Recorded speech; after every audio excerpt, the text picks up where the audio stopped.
If you see a scarecrow at night, don't look at it for too long.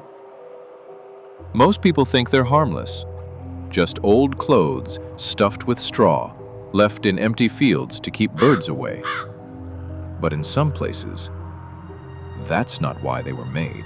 There are older stories, from rural parts of the Appalachian Mountains and the Ozark Mountains. Stories about scarecrows that weren't built to protect fields, but to hold something inside them. They were made with intention. Red thread, graveyard dirt, sometimes even pieces of a person, hair, cloth, something that tied the spirit to the body. Some believed these figures were used to trap witches. Others said they trapped something worse, a wandering spirit, something that didn't belong in the world anymore, but hadn't left it either.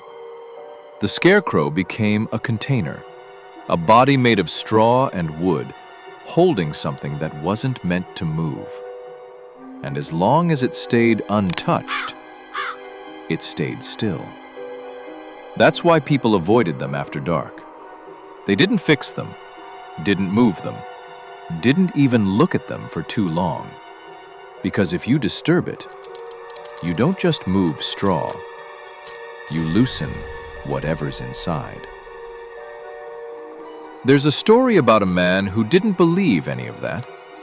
He had a farm, far from anything else, and one scarecrow standing at the edge of his field. Old, worn, barely holding together. One night, he decided to take it down. Said it looked wrong, said it felt wrong, but he touched it anyway. The next morning, it was back, standing where it had been before. Except now, it was facing the house. That night, he locked his doors, closed his curtains, but something kept pulling him back. So he looked outside, just for a second, and there it was, closer, watching the house. The next morning, the scarecrow was gone, and so was he.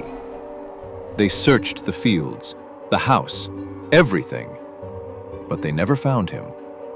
Just a scarecrow standing where the old one used to be, wearing his clothes.